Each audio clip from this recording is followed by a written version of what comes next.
Good morning, everyone. We welcome ourselves to our course on regional philosophies. As we would have seen from the outline, we narrow ourselves down to Oriental philosophies, and the reason is because within the normal class sessions, we always do a comparative analysis of the philosophies of various regions. African philosophy, Western philosophy, Islamic philosophy, Jewish philosophy, and then Oriental or Asian philosophy. But for the purposes of our discussion here, with the presupposition that you have an idea of the philosophies of the various regions, we'll narrow ourselves down to the philosophical discussion that is not within the mainstream syllabus, that is Oriental philosophies, or which is strictly Asian philosophy. And when we come to this philosophy, we select Hindu philosophy, Buddhist philosophy, Confucian philosophy, and Taoist philosophy. And we begin basically by maintaining that while the ancient Africans, ancient Egyptian thinkers focused on the basic cosmological question in relation to the origin of the world, thereby focusing on the concept of Ma'at as a cosmological principle, and of course as an ethical principle, a religious principle, etc., etc.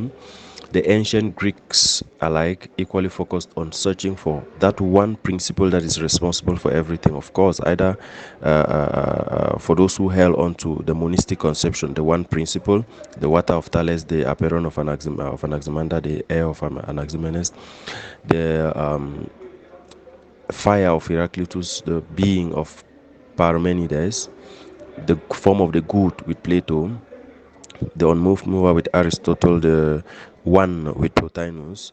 When we, of course, there is we equally have the those who held on to the pluralistic conceptions, like Anaxagoras, who talks of the nous and matter, the mind and matter, like Empedocles, who talks of the four principles. But then what is clear is while the ancient Egyptians had reflections on the basic origin of what is it as what serves as the underlying principle of everything, the ancient Greek thinkers equally focused on the search for that ultimate principle. When we come to the Oriental traditions, we equally have that search for an ultimate principle. And within this trajectory, Hindu philosophy is going to focus on the question of the Brahman, which serves as the underlying principle that is manifest in each and every single thing that is in existence. And we shall see the fundamental purpose or function of Buddhist philosophy, which is the search for enlightenment, with Confucianism, ritual conduct, with Taoism, the whole question of the imitation of nature. So all these reflections took place within each and every single tradition. So there is no tradition that can claim a certain monopoly of thought. Not the Western tradition, not the African tradition, not the Islamic tradition, not the Buddhist tradition. It's a human thing. And as such, when we enter into the treatment of this Oriental philosophy, then it is important to mention that Oriental philosophy and Oriental philosophies and Oriental religions, they are intertwined, just like within the African traditional setup, just like within Islam, Islamic philosophy and Islam as a religion, African philosophy and African traditional religion. When you come to Hindu philosophy and Hinduism, they are all intertwined, and that's why it becomes very difficult, not impossible, of course. It becomes very difficult to find atheists within such a system, because the philosophy and the religion, they constitute the worldview of the individual, and therefore the culture, the way of life of individuals within such system. The issue with Christianity, of course, and within the Western tradition, is that Christianity is a distinct way of life, while philosophy is a distinct way of life. Of course, this was made manifest and obvious by the during the Enlightenment, of course, during the Enlightenment period. So this, we are going to get into a system that is both a philosophy and a religious worldview, a religious way of life of the people. And that's why we maintain that at the level of the Western tradition, there is the concept of God as transcendent. There is a concept of transcendence, but within the Oriental tradition, what is emphasized is radical immanence. Radical immanence. The ultimate principle is within the individual. One other thing to keep in mind in form of a distinction is within the Western tradition, God is not part of nature. Of course, there are those who have brought out pantheistic conceptions like Spinoza and all the others, but within the Oriental tradition, there is, as a result of the radical immanence, there is equally a certain degree of pantheism. It's not just a certain degree, but there is a certain, to a large extent, their views, especially Hindu philosophy, is pantheistic to the core. Now, it is important we enter into the discussion on Hindu philosophy. And of course, Hindu philosophy is the mother philosophy of all the Asian philosophies, of all the Western, of all the Oriental philosophies. And Hindu philosophy, just like when you come to Islamic philosophy, you have the Quran as an authoritative text. You have the within Hindu philosophy, you have the Vedas, and the Vedas is divided into two. We have the Upanishad and the Bhagavad Gita. Those are the texts from which we have their religious orientations and their philosophical conception. But unlike other forms of religions that have founders, like the Buddha, Saudatta Gautama, we shall see him after this lecture, with Buddhism, Jesus for Christianity, Muhammad for Islam, Moses for Judaism. Hinduism as Hinduism does not have a founder, but it's one of the oldest religions within the Eastern setup. And as far as the Hinduism is concerned, there is the underlining principle which we already maintained, which is the Brahman, which is the divine principle, is called the Brahman, and that which is found in each and every one of us is what we call the Atman. And that's why it is pantheistic to the core, because the Atman is an aspect of the divine, and it is found in each and every one of us. So if we enter the discussion on the self-God, which is the Atman Brahman, Atman, the soul, let's put it that way, but then that aspect of the individual that distinguishes him from the other, basically, or that aspect of the individual that is in alignment with the divine principle. I'm still dealing with the Western conception of the soul, but the soul is the same for everyone because it's an aspect of the Brahman. And we maintain that when it comes to the question of the Brahman, the Atman Brahman, or the self-God, is that reality that is in alignment with the divine being. The Atman is our true self. It's our true self. It's that which lies at the inner core of our human identities. And that's why we maintain that the divine reality is not outside of you. The divine reality is not transcendent. The divine reality is within you. The divine reality is that which lies at the core of your inner self. And that's why the Hindus always bring the analogy of the onion to maintain the different layers that constitute the human, our natures. But you need to peel off the outer layers, the distracting layers, the outer layers of the onion, so that you actually find what in metaphysics we call the substance, the essence, so to speak, rather, the essence, the onionness, the real you. And that real you is the Atman Brahman, and it is covered by distracting layers, as we shall see. And all these layers, these outer layers, must be let go. The layers constitute, of course, our physical bodies, our sensations, our thoughts, our feelings. All of these, we must be able to open them up, so as to come face to face with the ultimate reality that is within us, which is like the self-God, which is the inner core that is within us. Of course, you understand why all the Asian religions and philosophies, all the Asian religions and philosophies are immanentist, and you understand why they do a lot of what? Meditation. meditation, contemplation, spiritism, etc., etc., depending on how you look at it. Because the ultimate reality is not a transcendent God out of you. The ultimate reality is found within you. And so the self God is like the inner onion, the inner core of the onion, and it is hidden beneath distracting layers, which layers, of course, we maintain our physical body, sensations, thoughts, feelings, etc., etc. And it is therefore important that we struggle to peel off, to go beyond these distracting layers so as to find the ultimate reality that lies at the inner core of our being. And by peeling away the outer layers of our identity, we will find the self God within each and every one of us. And remember, this self God is identical, right? This self God is identical to all. Therefore, we have the same self God, because it's an aspect. We have the same Atman Brahman, which is an aspect of the Atman, which is an aspect of the Brahman. And as I maintained earlier, this doctrine of the self God is found in the Bhagavad Gita and in the Upanishad. In the Upanishads, for instance, we find the description, for instance, of the ultimate reality, which is in the analogy of the bees that collect juices. And what does it say? Basically, bees collect nectar from various trees, and when these nectars are collected from various trees, they come together to form one whole. A tree, we do not make distinctions in the honey that comes out to say this honey is from this particular nectar, this honey is from this particular tree, this honey is from this particular tree. No, every the juices come together to form one particular whole, and that particular whole is honey. They merge in being with in the honey rather. And that's what we're told in the Upanishad, that whatever these creatures are, whether we're talking about a lion, whether we're talking about a wolf, whether we're talking about a human being, a mosquito, a fly, they become that again and again. Of course, we are going to, that part is of capital importance, because we are going to see that in relation to the question of reincarnation. The fact that every single thing maintains its identity and becomes that again and again.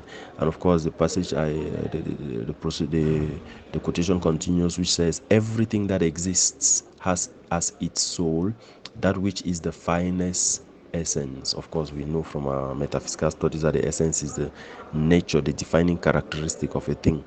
It is reality. It is the Atman, and that Atman is each and every one of us within the Hindu tradition.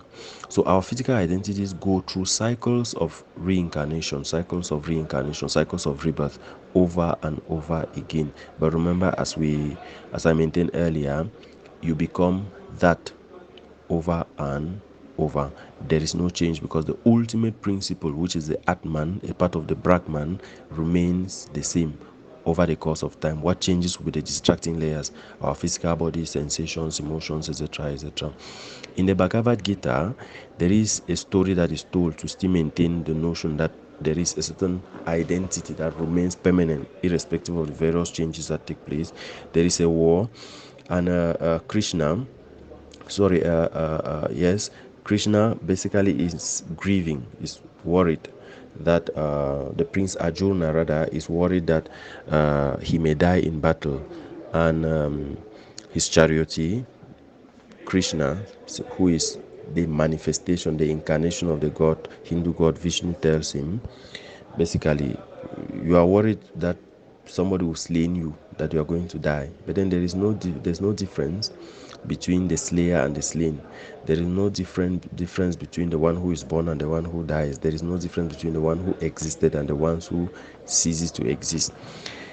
Every single thing that every single individual, every single thing that is on earth is unborn, perpetual, eternal, ancient, right? No one is slain when their bodies are slaughtered. If we understand a person to be indestructible, perpetual, unborn, undiminishing, how can we say someone is slain, and how can someone slay? That we'll find in the Bhagavad Gita. But the underlying principle there is just the fact that Of course, remember in the Bible, Jesus saying that do not fear he who can kill the body and can do nothing after that, can do nothing to the soul, etc., etc. Because the underlying principle remains constant and it remains the same for everyone. So there is no slayer and there is no slain, right? And that's why this leads us directly now into a discussion on what we call the question of rebirth, release from rebirth. Now, um if the notion of rebirth is a good thing, why should we struggle to free ourselves from the question of rebirth? Of course, reincarnation is a belief system that holds among most of the tribes, that all the tribes that practice cremation, not the Western model of cremation, but the one that takes place in India. It used to happen in some villages in the Batibo region, in the Mamfe side in the southwest region, and so on. The whole notion of reincarnation. If reincarnation is a good thing, why struggle to release yourself from rebirth? Right?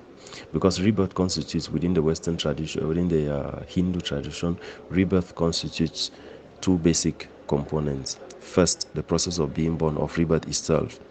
You die. When you die, your true self, the Atman Brahman, your true self is reborn into another human being. And when that human being dies, it is reborn again into, over and over, into another human body.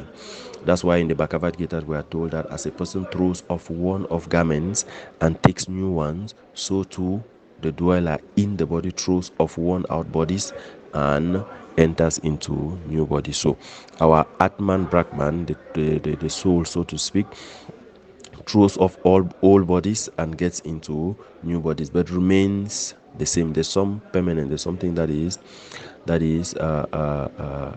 permanent about it. And so the dimension of rebirth, therefore, has to do with what? Why do they then burn the corpses? When they burn the corpses, the soul, the belief is that the smoke helps the soul to leave the body and goes into the atmosphere, falls back to the earth as rain, mixes with the natural elements, and is consumed by human beings. And then the men now pass it on through their semen to the women, and the women now give birth again. That's how the process of rebirth takes place. Now, the second dimension of rebirth is much more ethical, right? It's much more ethical. It's about the question of the karma. It's about the question of the karma. The doctrine of the karma, of course, is about our existence here and now, but then the good actions that you do, the bad actions that you do, and the effects that come up. So if you are born into, if you do good, when you do good things, a good karma is put in your karma sack, in your karma bag. When you do bad things, a bad karma is put in your karma sack. When you die, they are weighed. They are weighed, and if the good karma outweigh the bad karma, fine. Then you can now cease to come back for rebirth. Rebirth, of course, is a process of purification. We see that with the ancient Egyptians, we see that with the Pythagoreans, we see that with Plato. It's all about the notion of coming back for the purposes of what? Purification, to live the life of virtue. The moment you live the life of virtue, you amass as much as many good karmas as you can. Then you can now break the cycle of rebirth.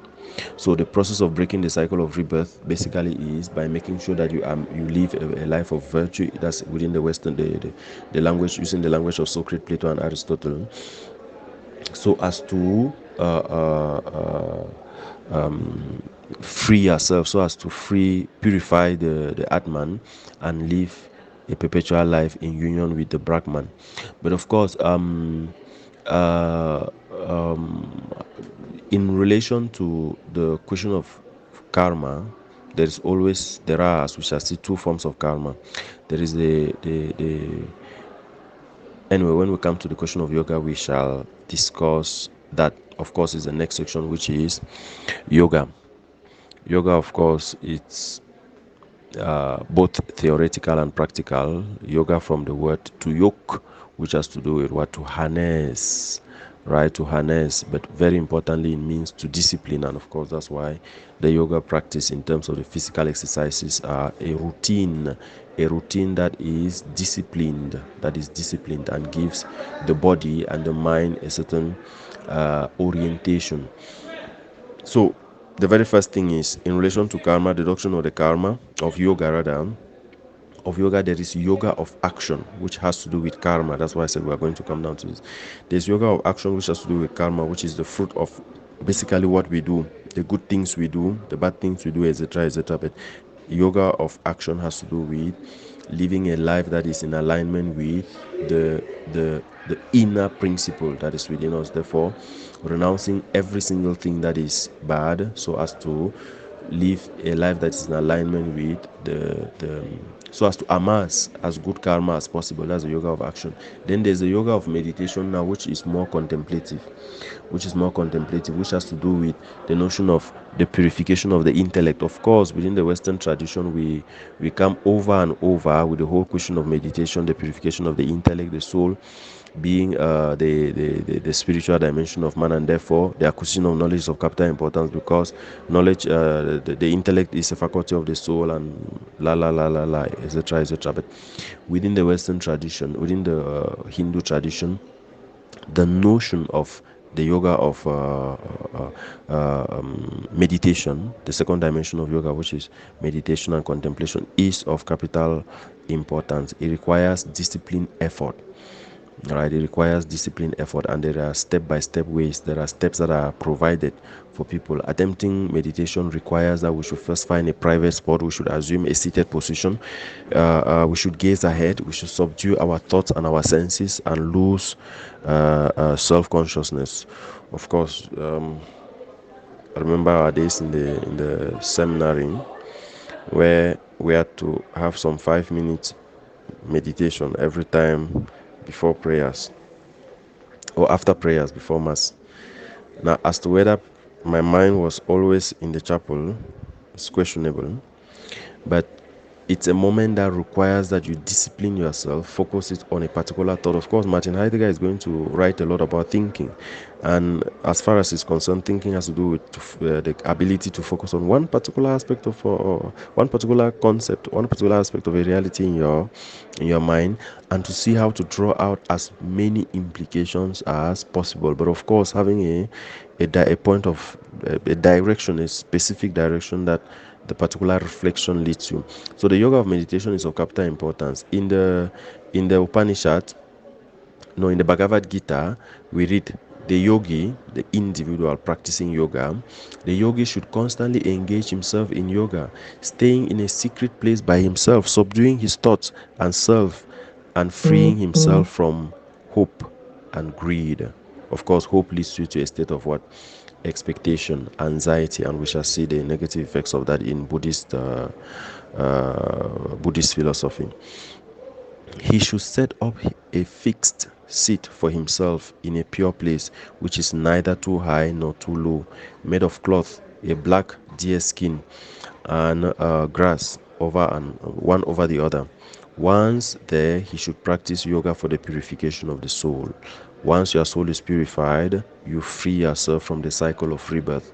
He should make his mind one-pointed, subduing his thoughts and the functions of his senses. He should hold his body, head and neck erect, immovably steady, looking at the direction of his nose with an unseeing gaze. His heart should be serene, fearless, and firm in the vow of renunciation. His mind should be controlled as he sits in harmony. In this manner, he will think on me and aspire after me. Of course, that's the orations that are revealed from the Brahman.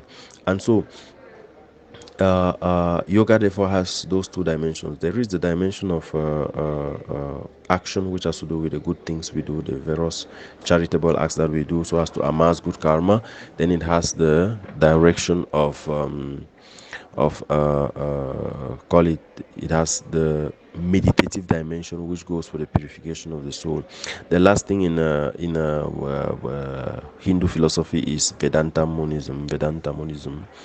Monism, of course, is a philosophical doctrine that the universe originates from one and only one thing. This particular section points to the controversies revolving around the whole question of monism in Hinduism, because of course there is a new trend, new interpretation of those who think that Hindu philosophy or that Hinduism is monistic, and of course there are those who think it is pantheistic, that it is pluralistic, and so on and so forth. But the mainstream is Hindu philosophy has the monistic dimension, because there is one and only one ultimate principle, the Brahman, and every single thing that is in existence has elements, has an aspect of the Brahman, which we have called the Atman, a part of the Atman Brahman, the Atman, which is a part of the Brahman.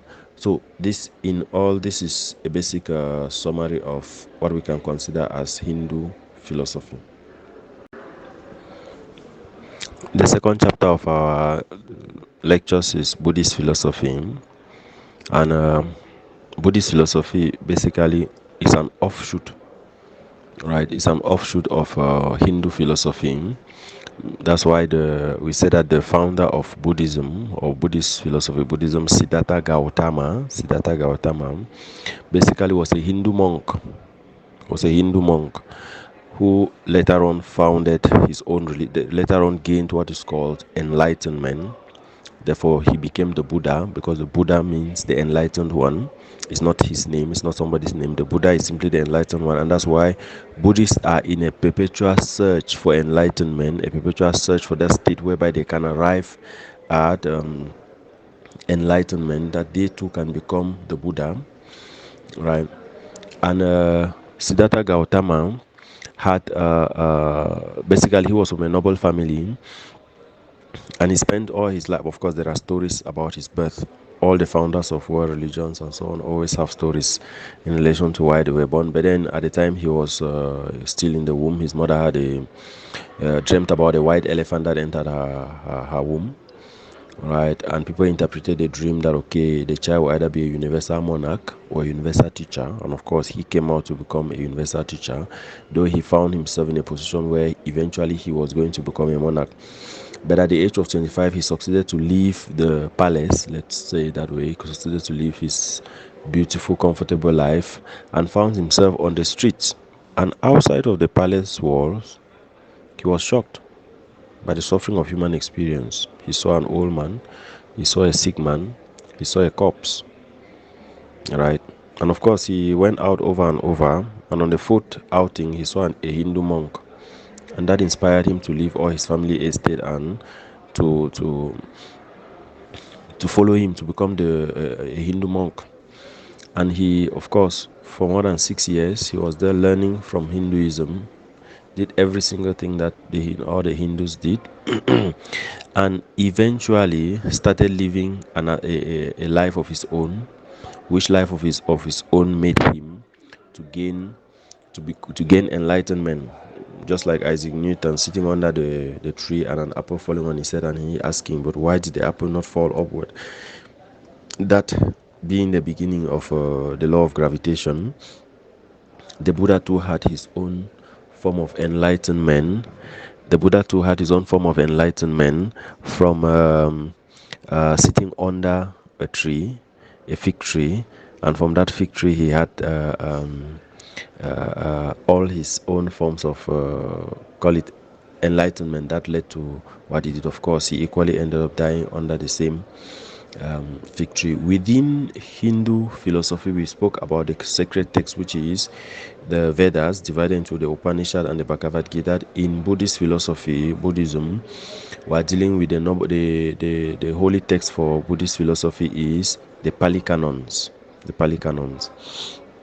Now, what are the basic principles or the basic tenets of Buddhist philosophy?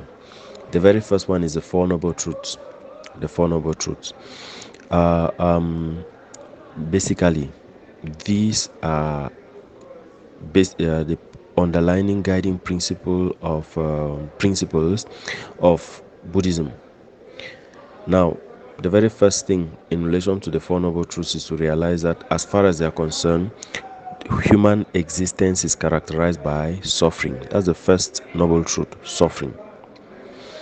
Now, we are going to see that the cause of suffering is desire, which is the second noble truth. And then Our existence consists in trying to eliminate this suffering so as to arrive at the state of nirvana, right? And then how do you arrive at that state? By practicing the eightfold path. So those are the four noble truths. In the Pali canons, we read about the first noble truth, which has to do with what? Suffering. And I'm quoting directly from the Pali canons. Now, this is the noble truth concerning suffering. Birth is attended with pain. Decay is painful. Disease is painful. Death is painful. Union with the unpleasant is painful. Separation from the pleasant is painful. Any craving that is unsatisfied is also painful. In brief, the five components from which spring attachment are painful. This then is the noble truth concerning suffering. Of course, human existence is characterized by suffering. That's the only thing. But we know that right from the moment of conception, human existence is characterized by what? Strife, struggle, right? Competition, fighting to make it. Of course, the sperms that are deposited where they are deposited, some die there, some take the wrong path, some are defective, cannot make it. Around 50,000 make it, but only one succeeds, only one fights and succeeds to arrive at the point that is needed. And by the time we are born, by the time we come out, there is a first dimension, which is what? Crying, pain, the struggle to breathe by yourself. Is human. Then awareness of suffering begins with life, so to speak. And so the Hindu, the Buddhists basically maintain that we should be conscious of the fact that the world, the ultimate nature of our existence in the world is characterized by suffering. Of course, what then is the cause of suffering? In the Pali Canons, again, we are told that the cause of suffering is desire. That desire is the cause of suffering. And this is what we read again in the Pali Canon. Now, this is the noble truth concerning the origin of suffering. It is that thirst or craving which causes the renewal of existence, accompanied by sensual delight and the seeking of satisfaction first here and then there. That is to say, it is a craving for the gratification of the passions and the craving for a future life, or the craving for success in this present life. This then is a noble truth concerning the origin of suffering. Of course, we understand why Hindu or Buddhist monk and so on, they live just like Catholic priests and religious celibate lives, the lives of, in principle, in theory, the lives of detachment, a life that is holy, that wholly hinges on God, freeing oneself from the entanglements or the enslavements of the passions, right? I don't want to say more about that, but that generally, it when you read the what is said in the Pali Canons, that you see exactly is more or less about the passions, the sensual, the satisfaction of the sensual pleasures, which we must put under control anyway, whether you are within such a life or not. So we grasp to virtually anything that might satisfy our yearnings, much like a child that jealously clutches, right, holds onto a favorite toy. Ultimately, our cravings can never be truly satisfied, and so we suffer, right? So we are in a state of perpetual suffering. I remember in secondary school, we used to have PTAs, and PTAs, you see parents coming. Those of us who didn't have much about people coming were the principle of what? Blessed are those who do not hope, for they shall not be disappointed. Of course, we saw in Hinduism the whole question of what? Letting go of hope and greed, because hope leads to desire, hope leads to expectation, and if the expectations are unmet, what do we have? Suffering. And so the Buddhists indicate that we should be able to eliminate desire so as to arrive at that point where we can be in alignment with, where we can eliminate suffering. So the third noble truth now is how then do we eliminate desire? How do we extinguish desire?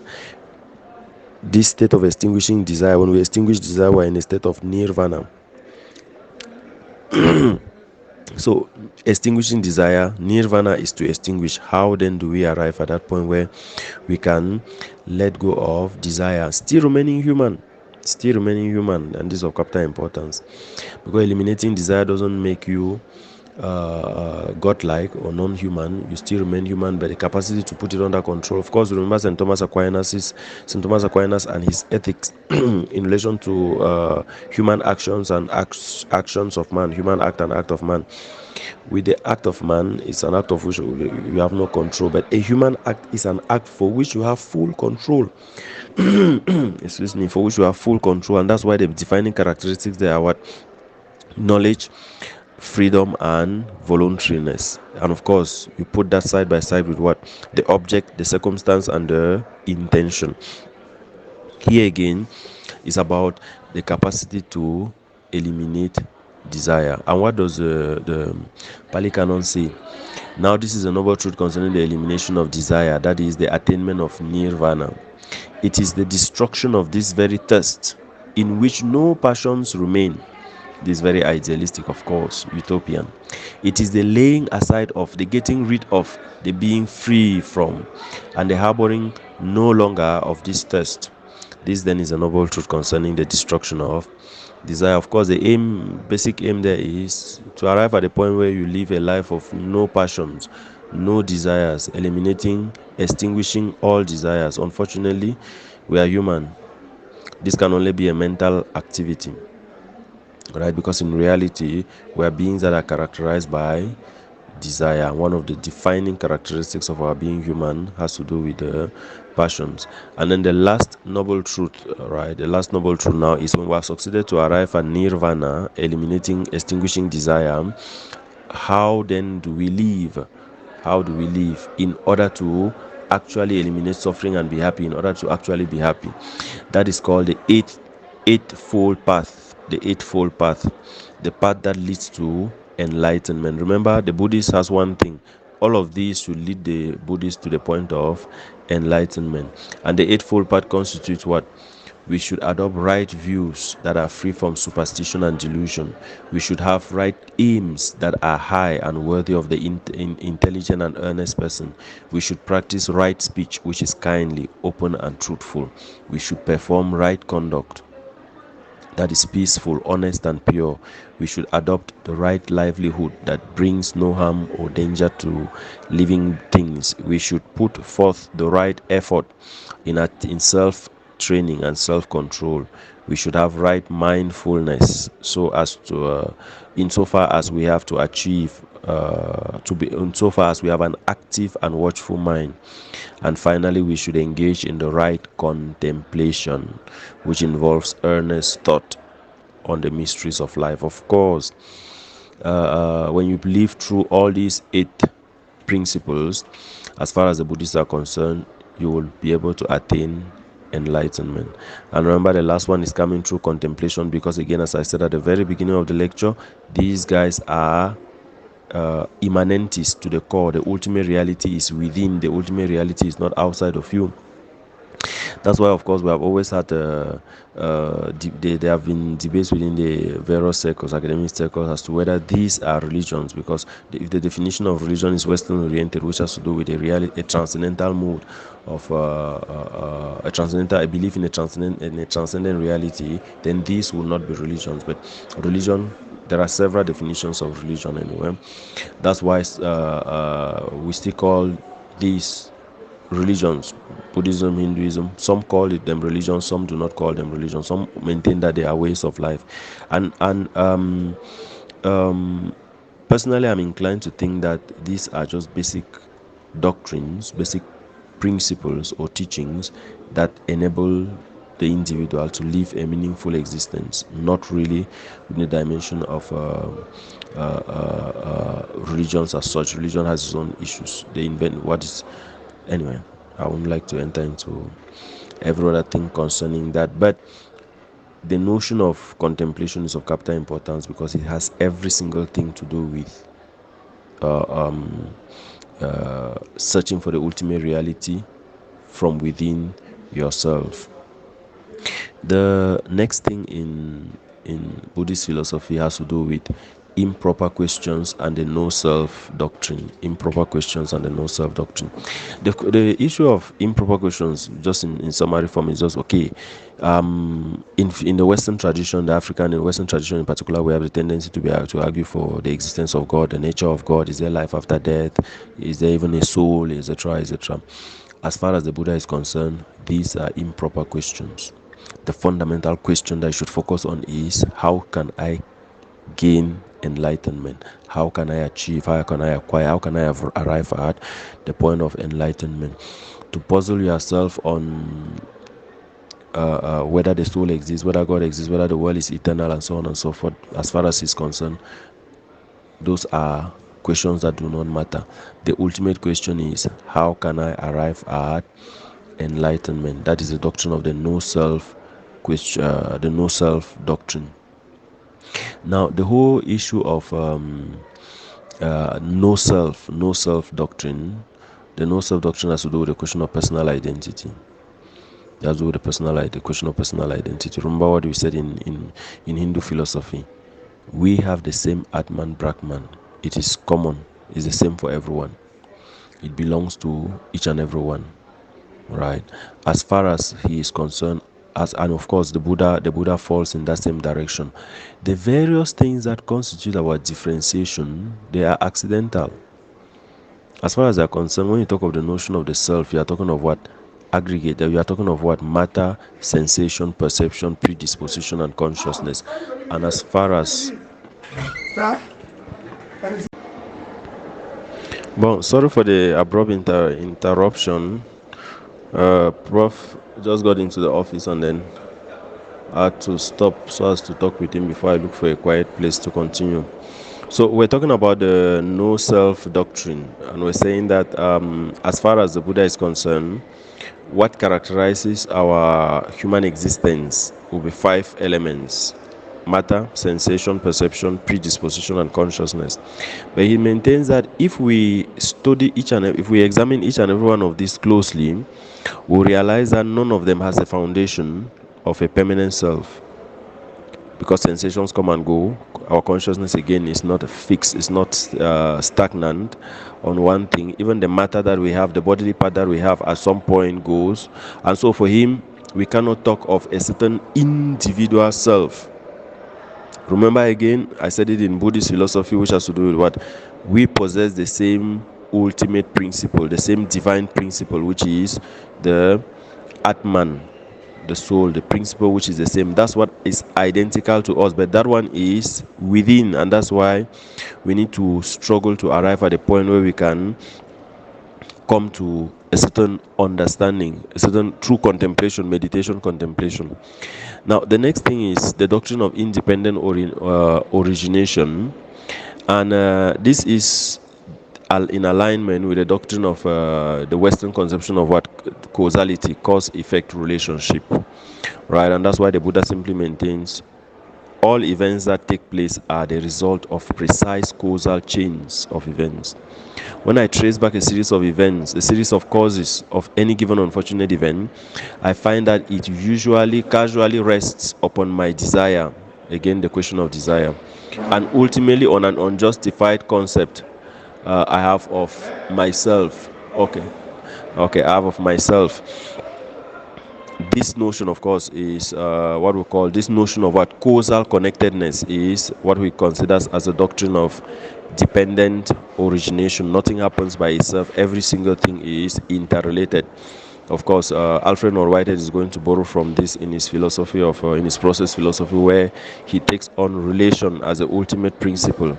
Relation as the ultimate principle, rather than the substance of Aristotle as the ultimate principle.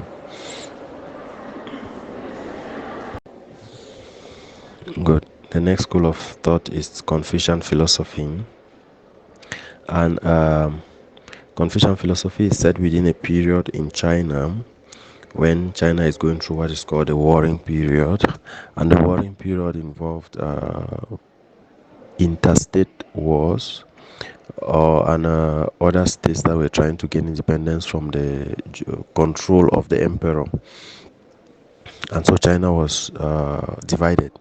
So the next two schools of thought that we're going to see, Confucianism and Taoism, their fundamental worry is how do we gain peace in China? How do we regain the peace and stability and unity that China had before the warring periods? Of course, Confucius is one of the 100 philosophers that existed at the time, because then it gave rise to the period of 100 philosophers. Confucius is one of them.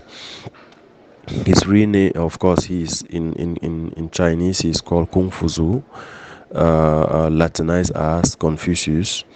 And uh, he basically argued in his own way to provide ways through which the solution to the problem of anarchy, anarchy, of course, being no law, lawlessness, so that China could return to its unity. And as far as he's concerned, he argues very much that we should be able to return to what ritual conduct. We should go back to tradition, cultural traditions. We should look at how things were in the past, because traditions, cultural practices lead people's minds to one direction without any form of division. Of course, we are living here within a crisis period. When there is any form of traditional or cultural dance, you see people who, though they fear going back to the various traditional villages, they still have that attention, something pulling them to go back, to go and celebrate, to go and reenact their oneness, their attachment to their belongingness to a particular culture.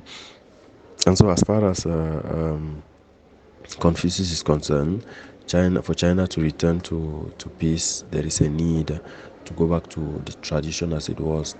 Confucianism has its own text called the Analects. The Pali Canon for Buddhism, for Confucianism, we have the Analect. Now, what are the main philosophical elements that we shall pull out of the Analect? The very first one is ritual conduct. And the very first thing that Confucius prescribes for peace to return to China is what? Ritual conduct, and effortless adherence to social norms and to the performance of customs. By Confucius' time, ritual conduct became associated with ceremonial formality, particularly in religious practice. Of course, the moment we are talking about ritual conduct, is always going to have religious connotations. But as far as Confucius is concerned, rituals and traditions are the visible glue, the visible gum that binds the society together. Because why? Virtually in every activity, there is always a proper way of behaving. And if we don't follow these customs, then in spite of our best intentions, in spite of our best efforts, we'll simply be wasting our times. In the Analects, this is what he says: respectfulness without the rules of ritual conduct becomes laborious bustle. Carefulness without the rules of ritual conduct becomes timidity. Boldness without the rules of ritual conduct becomes insubordination, etc., etc., and it proceeds. What does he mean? There is always a way of acting. There are systematic, call it cultural modes of behavior that if we follow, all our actions will have meanings, and of course, it will help to unite China. And so there's an example that it brings here. Imagine that during a city council meeting, I want to propose the development of a new park. As I make my case, I need to be duly respectful and careful, yet I must be bold and straightforward. If I don't know the rules of ritual conduct, my efforts will be strained, and in the course of the discussion, I can too easily either understate my view or inadvertently insult the other members.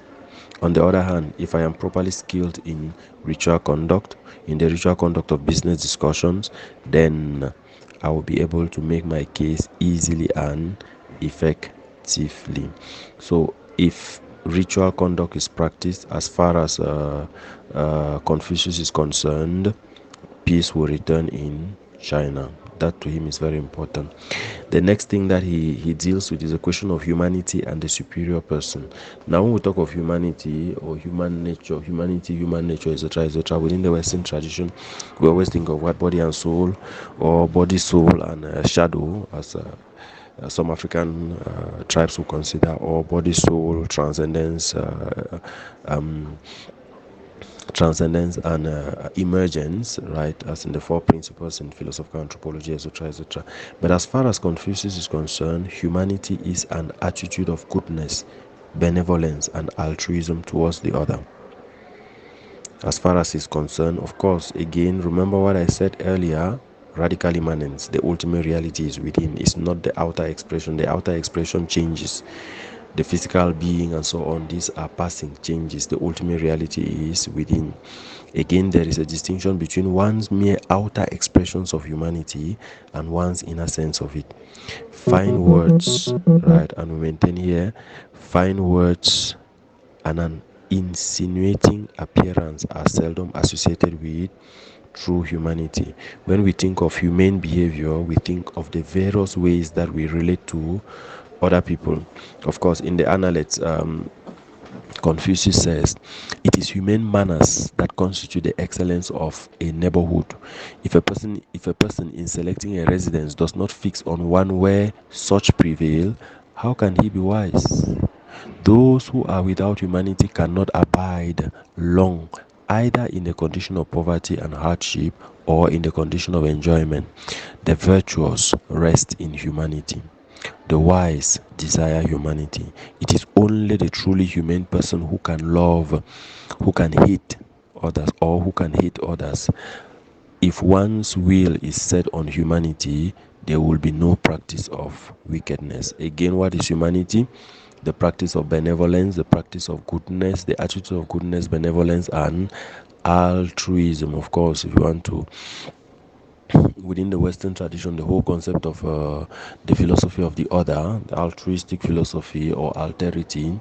We have Martin Buber, ideal relationship. We have Emmanuel Levinas, all right, Emmanuel Levinas on the concept of alterity, the face of the other, etc., etc., and all the other texts and so on. Now, so to acquire humanity, if we come back to this our Confucius guy, to acquire humanity, I should develop the virtues of dignity and patience, which will help me to be at peace regardless of the difficulties that I face in life. Of course, this is not just a philosophy or a religion, it's an admonition for a way of life of a people.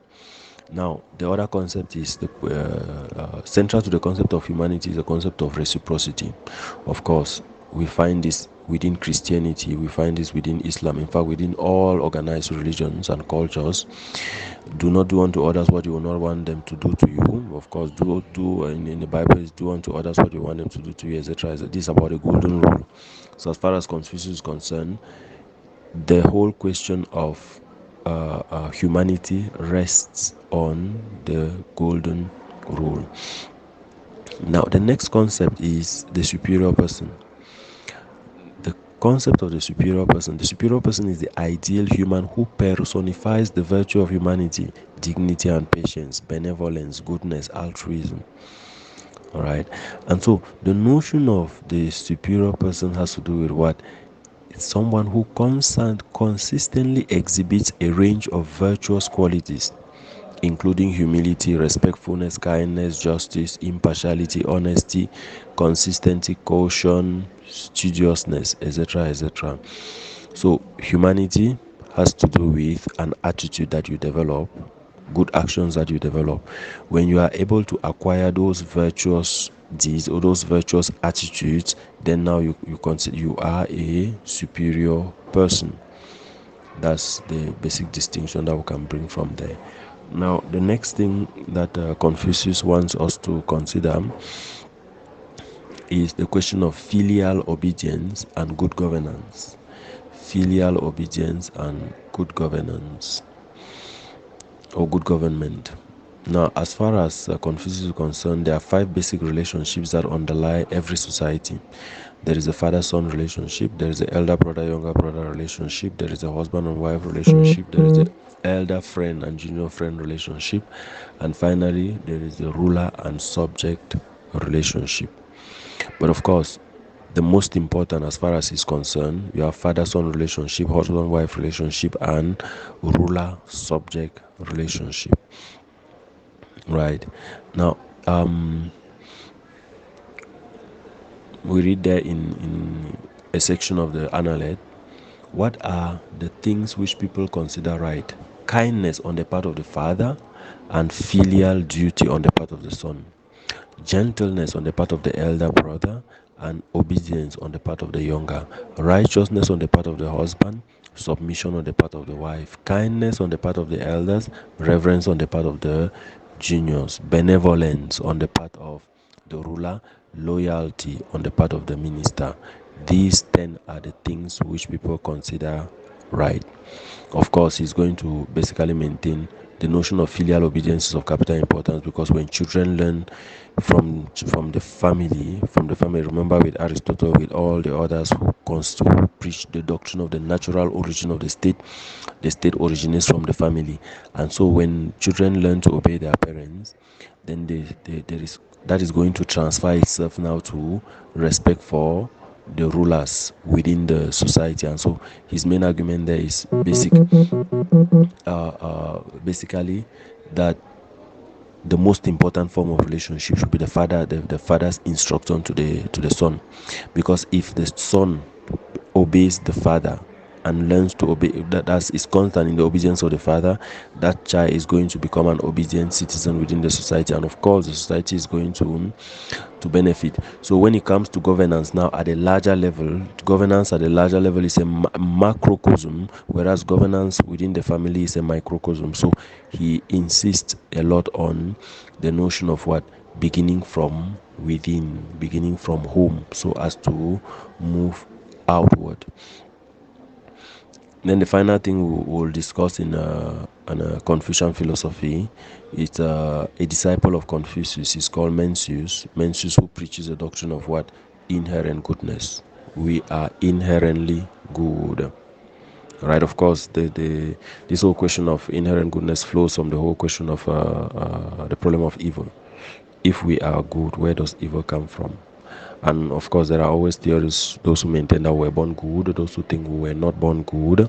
When you watch the movie The Gods Must Be Crazy, you realize that the people who are the bushmen who are in the Kalahari, at the heart of the desert, Namibian desert, they are inherently good. They have no notion of evil, no notion of anything bad.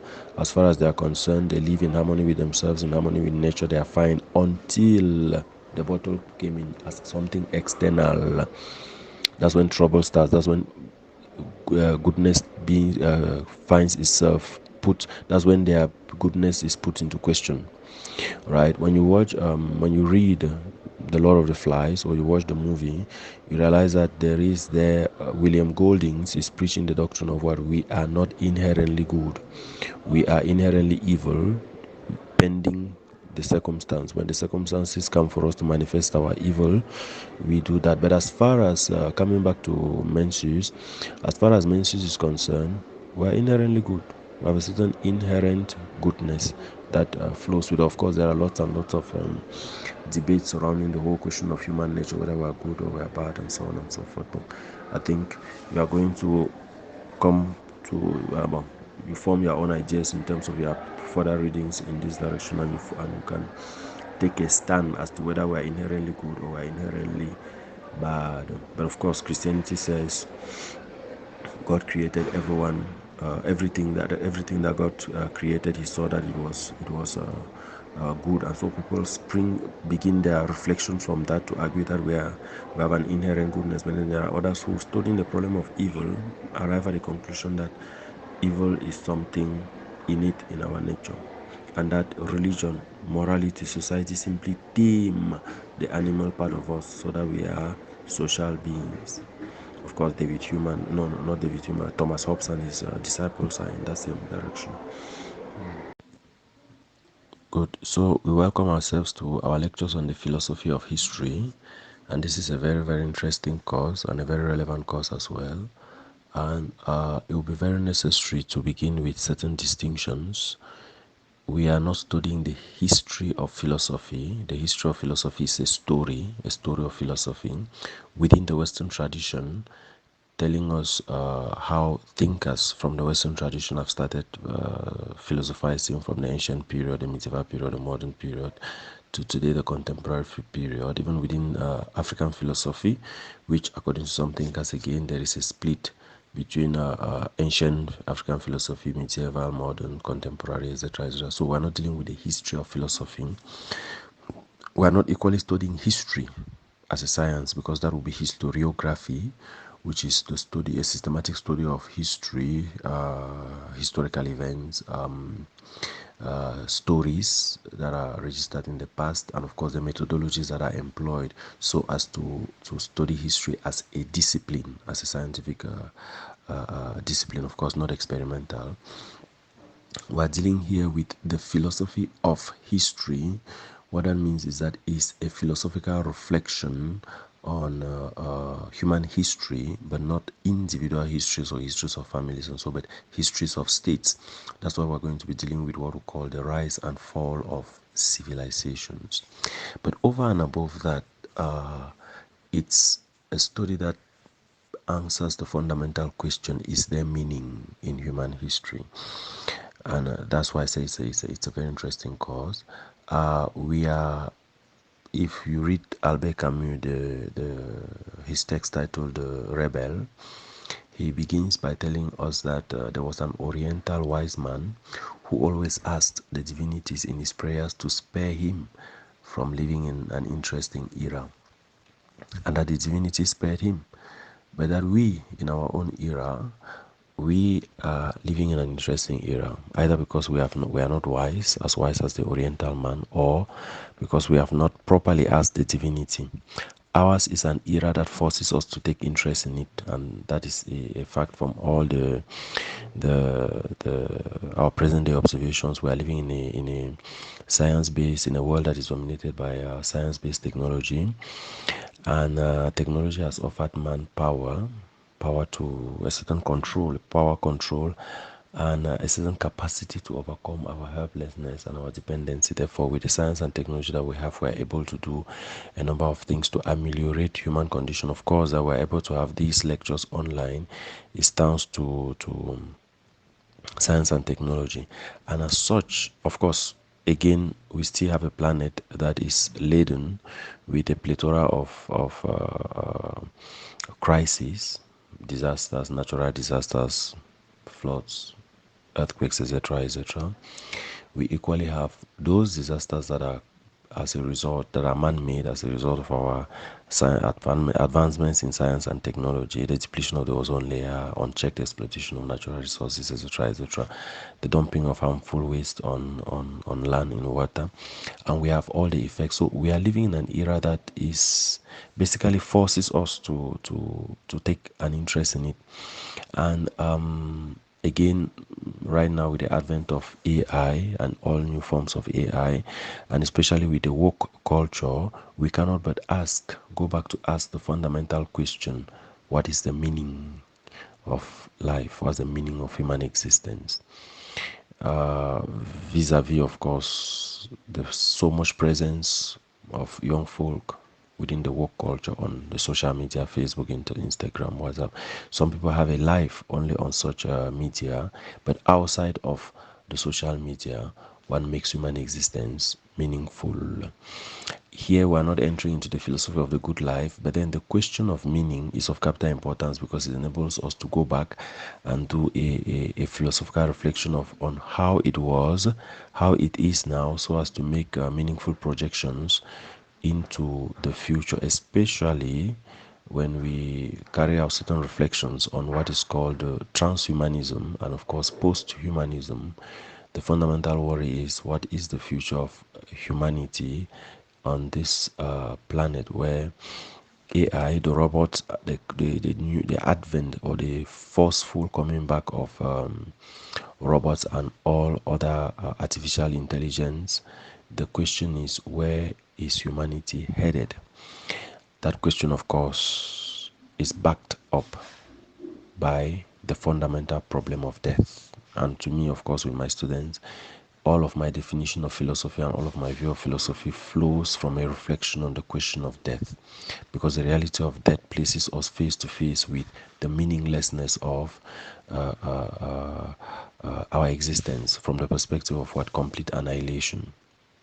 Now, it is only when we tackle the question of death that human existence becomes meaningful, and that's why I think in our last lecture, our last course, there was somewhere along the line I spoke of philosophy as a doctrine of salvation, and salvation being defined as a condition of being saved from a grave danger, which grave danger is death. And so theology, religion draws its source from there by saying, of course, if you live in alignment with a supernatural being, either living, giving your life to Christ for those who are within Christianity, or living in alignment with the dictates of Allah as revealed to Muhammad, etc., etc., and all the other world religions, you tackle the problem of death. You live in acceptance with the problem of death, knowing that there is life after death in relation to the question of hope. And philosophy provides a rational explanation or rational ways of dealing with the problem of death. So philosophy draws its source from the problem of death, man's finitude. Religion draws its source from the problem of death, man's finitude. And so the course we are dealing with has to do with the problem of what reflecting on the course of human history, but asking ourselves certain fundamental questions. That's why at the very beginning of the notes there, we are told that there are basically certain questions that we need to come to terms with, certain questions that we need to come to terms with, so that our existence becomes meaningful. And these questions give way to the course that we call the philosophy of history. And the philosophy of history basically has to do with what? A reflection, a philosophical reflection on the course of human history, asking one question: is there a meaning in human existence, human civilizations? Is there a pattern? Is there an order? Or is human existence simply a repetition? Is it simply a certain repetition? Is it a progression towards a final, an end, as in eschatology, within the dimensions of the revealed religions, eschatological religions? Or is it just a certain progress? Call it a creative advancement into novelty, so to speak. But the questions that you find in the notes there: what is the future of Western civilization or of African states? Is Western civilization destined to follow the score or more of other civilizations that have grown, flourished, declined, and disappeared? Are African states, or some of them, doomed to failure and bloodshed? Of course, I said the course is interesting because it's about realities that we are living with here and now. When we look at our Africans, the nature of our African states, and of course, it brings to mind a certain debate as to whether we actually have African states, a certain transportation and implantation of the Western model of the state into the African continent. Do we really have states? If we have states, why do those states, why are most, if not all, of those states in a state of failure and regression, etc., etc.? So all of these questions lead us to the nature of the state, of the cause. But the cause is structured not on the study of individual histories, families, etc., etc., but in the study of states, civilizations, and cultures. And of course, we are going to maintain that there is a pattern. There is a pattern in human history, that there are four patterns that we are going to study, which can be found in every single culture. In every single culture. So the phrase philosophy of history basically means an inquiry into the nature of history and the cause of historical events. And this therefore distinguishes the philosophical look from that of the historians. Within historiography, theirs is what are the events that have happened in human history, what are the methodologies that we can use to study that so that it becomes systematic. That's history as a science. Whereas the philosophy of history basically reflects on the course of those human events with the purpose of drawing out the meaning, the pattern, the order. And that's why Carl Lewis, for instance, will define the philosophy of history as a systematic interpretation. And of course, the concept of systematic is of capital importance. A systematic interpretation of universal history in accordance with a principle by which historical events and successions are unified and directed towards an ultimate meaning. Is of capital importance. A systematic interpretation of universal history. It's not the study of individual history. It's not the study of family histories. It's the study of what? An attempt at universal history. Of course, in the study on hermeneutics, you understand the evolution of historicism, or the necessity of historical interpretations with Wilhelm Dilthey. I think you guys studied hermeneutics. Wilhelm Dilthey, who has a book on the critique of uh, um, historical reason, as opposed to Kant's critique of pure reason or Kant's critique of practical reason. Dilthey has a book on the critique of historical reason, analyzing the evolution of human consciousness. Of course, Karl Marx is going to draw on that. All of this is already within the confines of 19th century, 18th century, 19th century, but especially 19th century, where there is hermeneutics as the methodological foundation of the human sciences. Prior to the 19th century, with Wilhelm Dilthey, you had Daniel Schleiermacher, and Daniel Schleiermacher dealt with hermeneutics, which of course is interpretation of human history. How do we get to draw meaning from the course of historical events? As far as he's concerned, he brought up a theory of universal hermeneutics or general hermeneutics. Prior to Schleiermacher, of course, Christian Wolff had what hermeneutics as an investigation into the mind of the author. They're going back to the text and to historical events as they are. But the person who revolutionizes this philosophical study of human history is Wilhelm Dilthey with his critique of historical reason. Of course, Achille Mbembe in some few years past published a critique of black reason, which goes in the same direction, an interpretation of black consciousness, of course, distinguishing himself from the negritude of Leopold Sedar Senghor and others. There's a lot of beautiful write-ups that are available in the direction of the study of human consciousness. But Dilthey makes hermeneutics a methodological study of the human sciences. It is thanks to Dilthey that Hans-Jörg Gadamer and Martin Heidegger are going to do a philosophical turn, a philosophical revolution, a philosophical dimension, give a philosophical dimension to hermeneutics as a reflection on the existential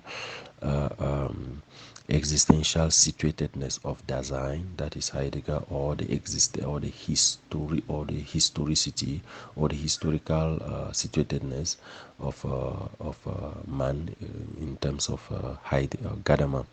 But when Carl Lewis defines the philosophy of history as a systematic interpretation of universal history, it's simply because philosophy gives what presents a systematic evidence and logically argued body of knowledge, which is considered a science, in relation to what we are studying, such that philosophy gives what proof, certitude, coherent argumentations regarding how human history can be interpreted and understood.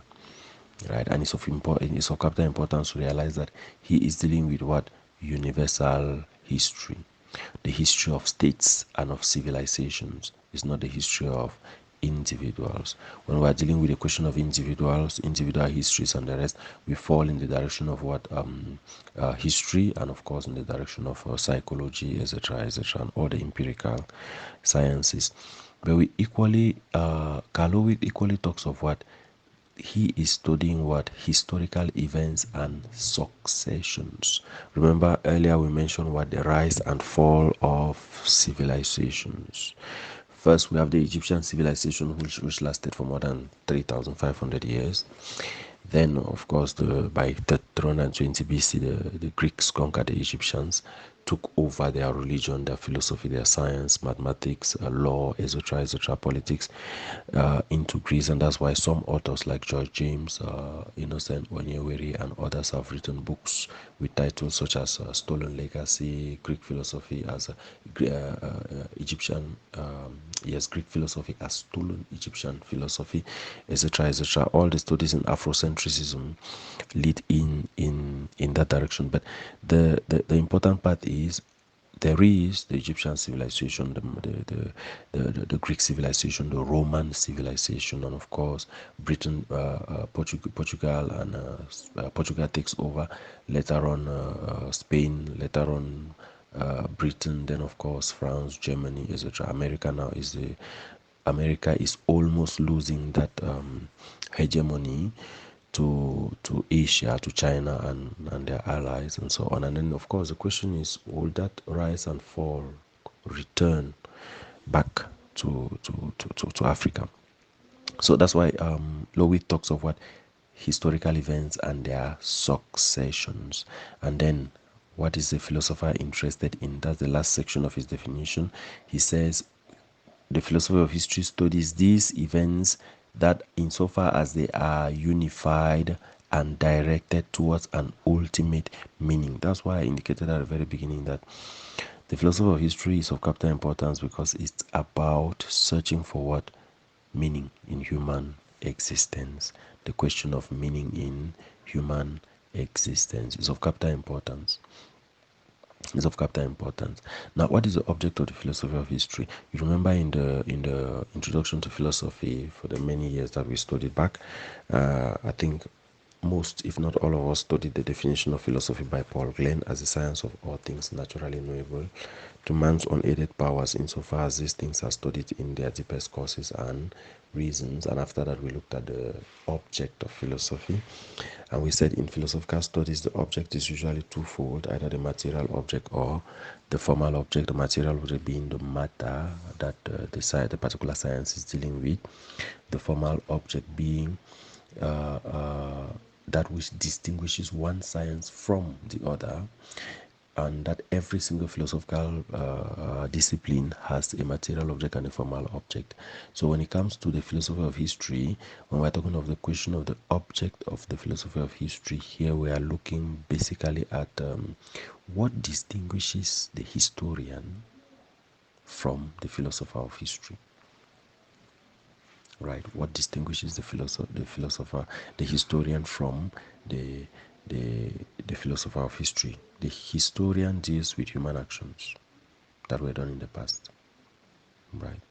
The historian, he apprehends, he comprehends, he understands what the past is all about.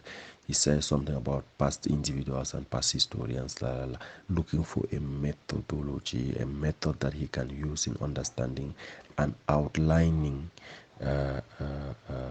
human history, what happened in the past, why did it happen, right? And of course, that enables us to understand where we come from. When it comes to the philosopher of history, right, the philosopher of history is interested in not individual or family histories, but the rise and fall of civilizations, states, cultures, and the question of meaning. What is the pattern or the understanding of human history within the African cultural setup, within the European cultural setup, within the Arab cultural setup, within the call it Christian, or yeah, within Christianity as such. So there is a universal, as we already saw with Carlo, with there is a universal approach to the question of history. So the philosopher seeks wisdom regarding history, and he asks this. He's not asking about this or that particular event, but he's looking at what is the pattern that enables us to understand how history flows. We are going to look, for instance, at the cyclical conception of history, the fact that history is a repetition.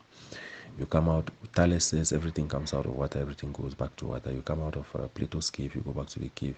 You rise up to the contemplation of the one with Plotinus, you have to descend, and so on and so forth. There is a certain repetition, and Nietzsche, right in the 19th century, Nietzsche is going to pick up on that conception of history, and actually it's not an add something to it, which is that history is not just a repetition, but history is a repetition of the same. That's why he talks of the eternal return, right? But the philosopher of history, whereas the historian is dealing with particular events, the philosopher of history is concerned with the universal. The philosopher of history is concerned with abstract thought regarding the universal cause of concrete events.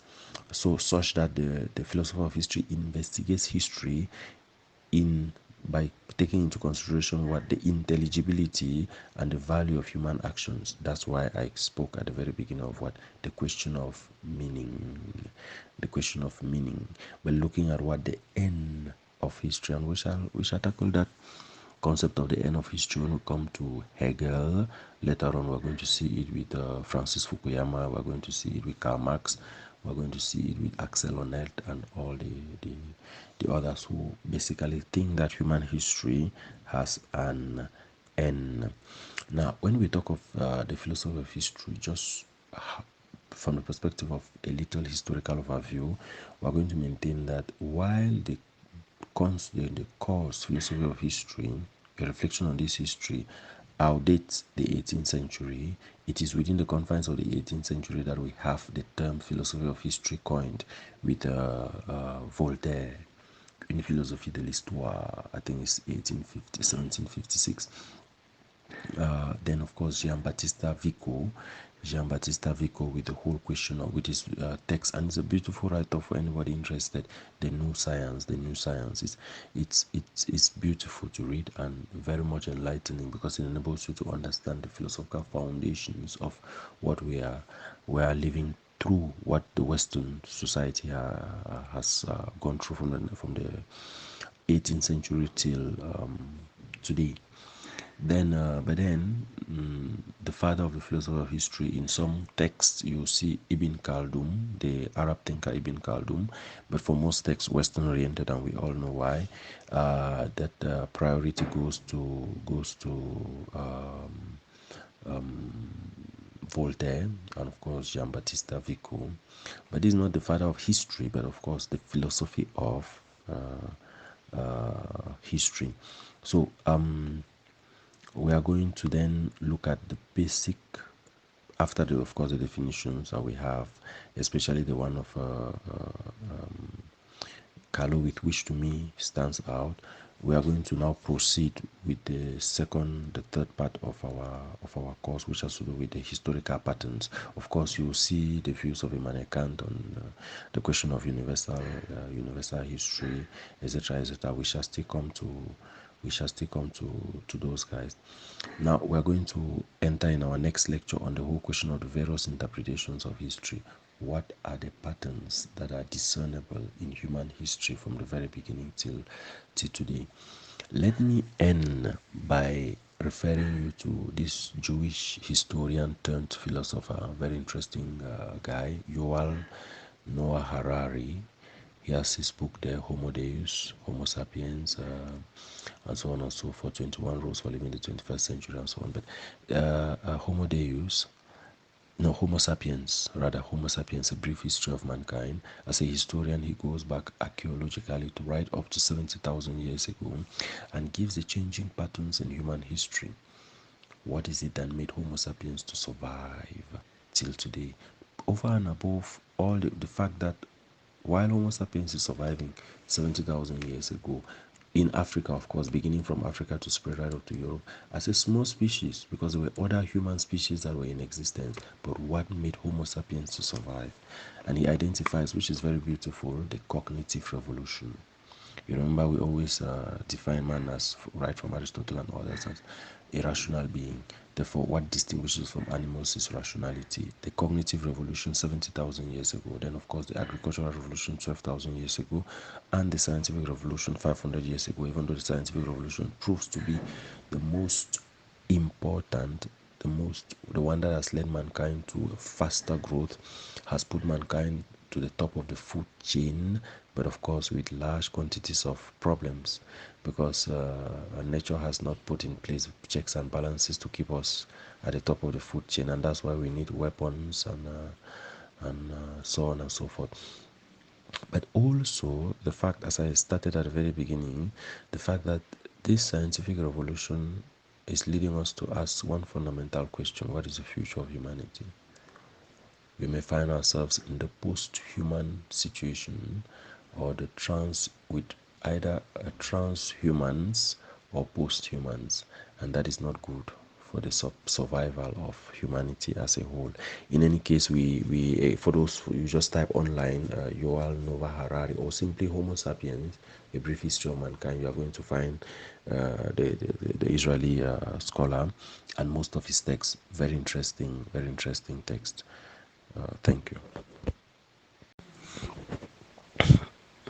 Good. So the next lecture is on the various interpretations of history, the various patterns that are discernible in human history, and there are four of them.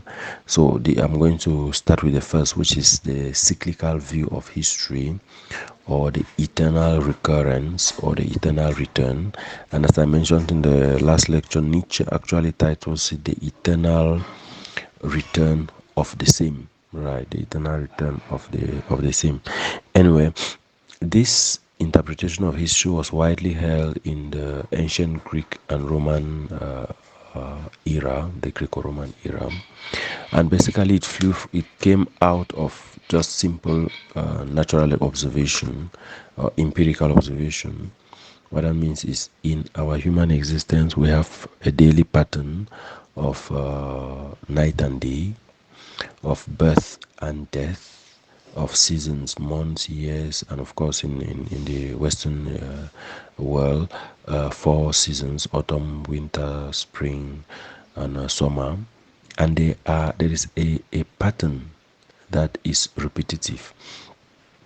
And as such, the ancient Greeks and Romans understood human history in such terms, and that's why they equated human history with a natural cycle of birth and death. Right, and these are representative of the rise and fall of civilizations. Civilizations are born, they rise, they develop, they flourish, they create an impact in the world, and then they decline eventually, they fall, decline eventually, disappear out of existence, and so on. So that's how the ancient Greeks viewed the world, and that's why you understand excuse me, you understand why Thales is going to maintain that the fundamental principle of existence of every single thing that exists in the world is water. Excuse me. And that water, everything comes out of water, everything goes back onto water. Everything comes out of Anaximander's Aperon, everything goes back onto the Aperon. And Anaximenes is going to actually bring out a theory of the eternal creation and destruction of the world. For the world that exists today, eventually at some point will be destroyed, and another one comes into existence, and eventually destroyed and comes into existence, etc., etc. So there is that cyclical model that goes on. When you take on the Pythagoreans, you are going to see what the whole question of reincarnation, which the Pythagoreans held onto very firmly, right? And reincarnation, excuse me, as we saw within Hindu philosophy, you are born, you are reborn, you die, you are reborn, you die, you are reborn. There is that notion of what eternal return, and so the cycle of death and birth is not just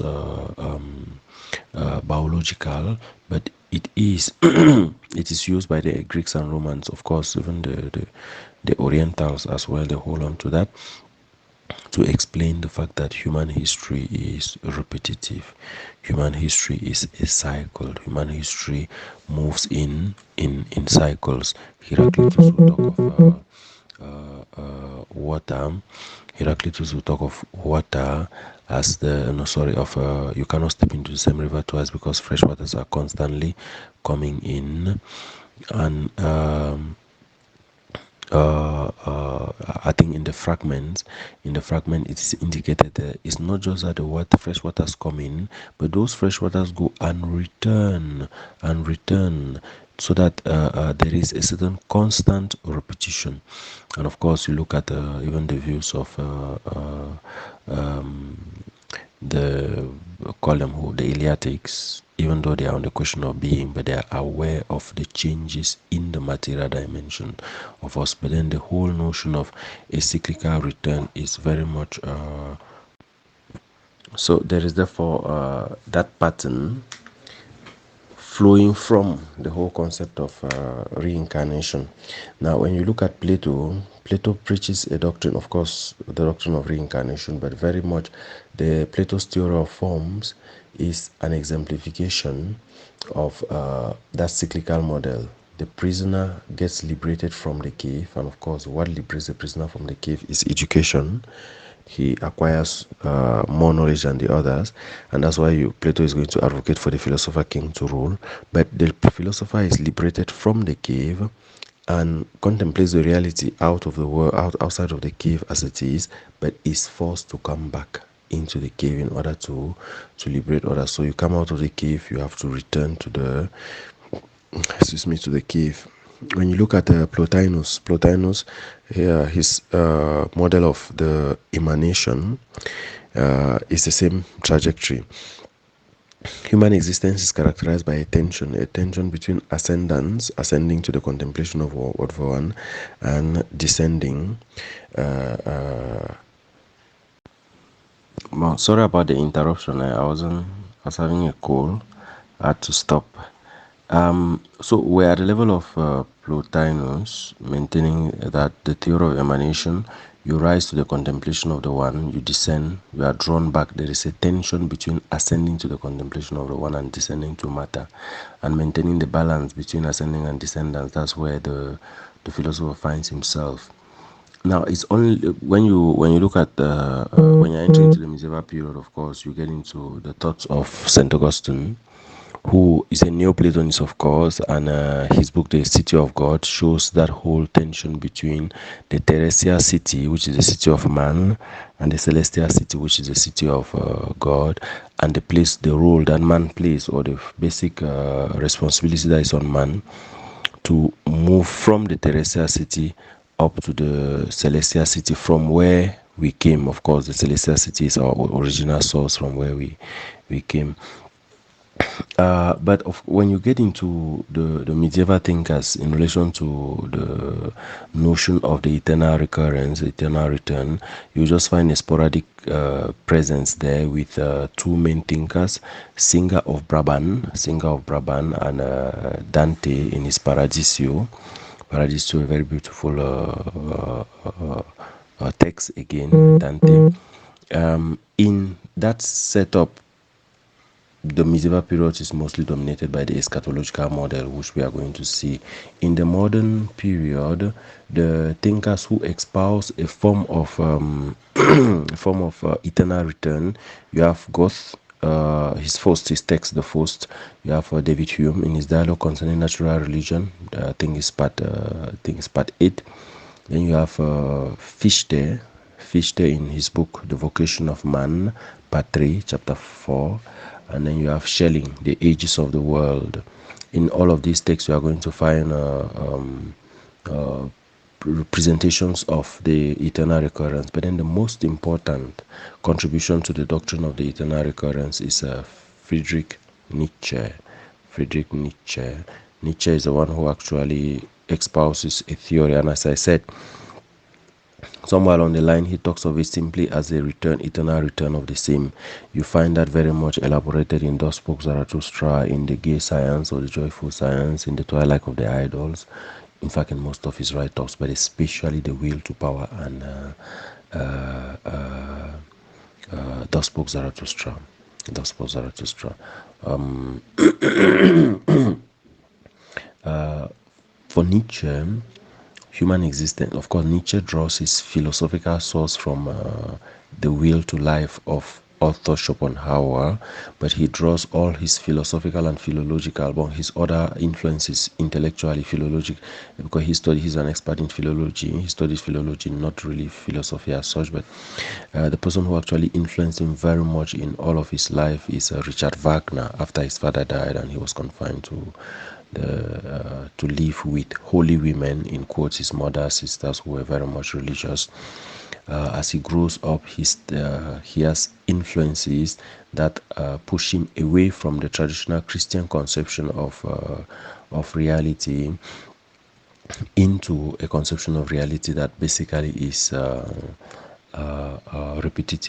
repetitive, drawing from Schopenhauer's the world as will and representation, therefore the concept of the will to life in Schopenhauer, drawing from art, music, Richard Wagner. Nietzsche develops a philosophy that is post-deistic. God has died, together with all the feminine virtues of love, forgiveness, holiness, humility, etc., etc. And so the post-deistic man, who is therefore the superman, the Ubermensch, the Ubermensch is therefore a being that lives with his own masculine morality, masculine values, and the fundamental characteristic of the post-deistic man is the will to power, the will to domination. This, of course, came to him with the Franco-Prussian War, where he went and fought, very weak as he was, came back 2 weeks in a wagon transported, which was transporting himself and dead soldiers and soldiers who were wounded, who died on the way, etc., etc. As such, he realized that the fundamental element in human existence is not the will to life, but the will to power, the will to dominate, the will to conquer, the will to fight, and that human history shows a constant repetition. Excuse me. Human history shows a constant repetition whereby human beings are involved in that quest to conquer, to dominate, to have a lot of influence over the other. In those books, Zarathustra, for instance, the eternal recurrence is a basic inspiration. He does not represent the concept of eternal recurrence as a metaphysical truth. Zarathustra presents to reveal the highest kind of being, right? The highest kind of the highest kind of being. Oh, it's not represented as a hypothesis. The concept of eternal return is not a hypothesis. As far as Nietzsche is concerned, it is a metaphysical truth. And that's why Zarathustra, in those books, Zarathustra were told that it is the highest kind of being. And the characteristic subtitle which Nietzsche had planned for his for the will to power was simply midday and eternity.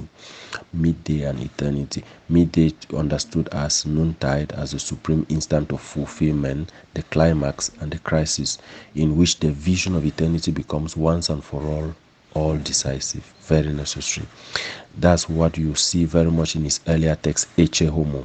Ecce Homo. The experience of this eternal return instant is described as an ecstatic inspiration in his work Ecce Homo, in which all being becomes speech in the most appropriate similes.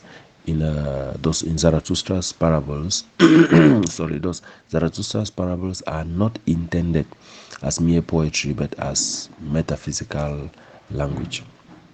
So within the dimension of, and of course, those books Zarathustra is one of the very much beautiful texts of Nietzsche to read.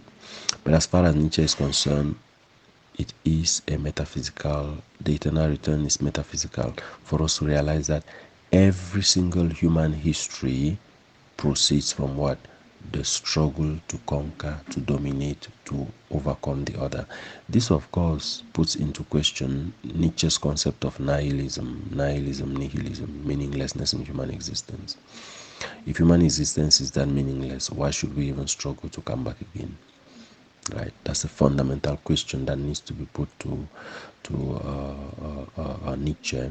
But as far as Nietzsche is concerned, nihilism is one fundamental aspect as well of human existence. Human existence is characterized by a certain degree of meaninglessness, and there is no need searching for meaning within existence, because every single thing that happens to us repeats itself eternally. And one critique of this eternal return or this cyclical conception is, when I come back, will I remember my past life? And if yes, then I can do modifications so that the next life will not be the same.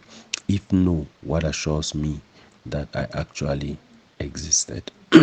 Excuse me. In the notes, we are going to read a critique of Nietzsche's contribution, and of course, a critique of the cyclical conception of history generally, and Nietzsche's contribution in particular.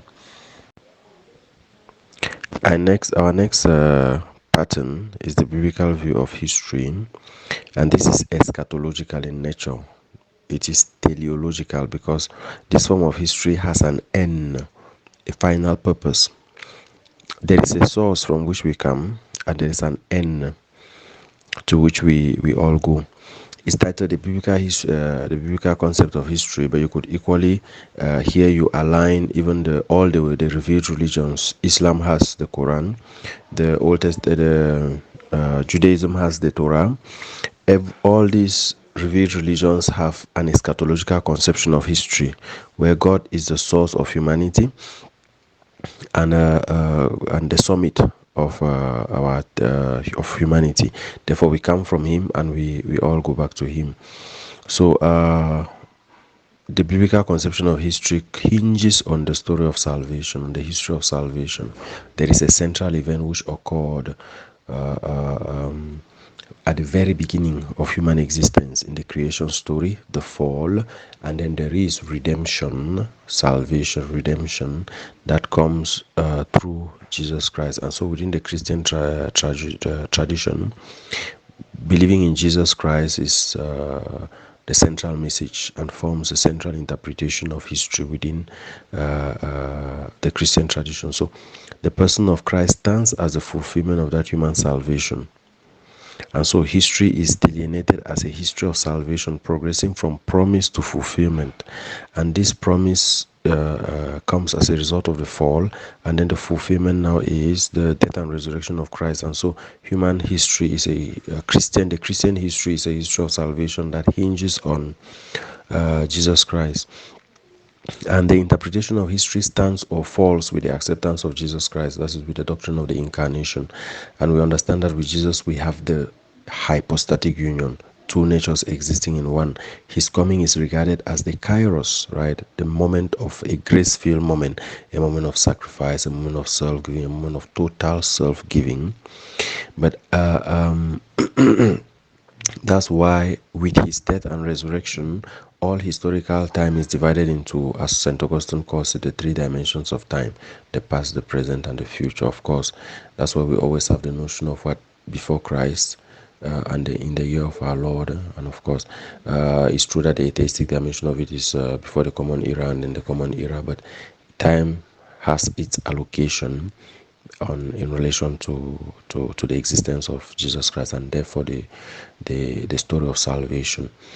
And as such, the past finds its the past points to the first things, the future points to the last things, and the present to a central presence which connects the past and the future through teleological succession.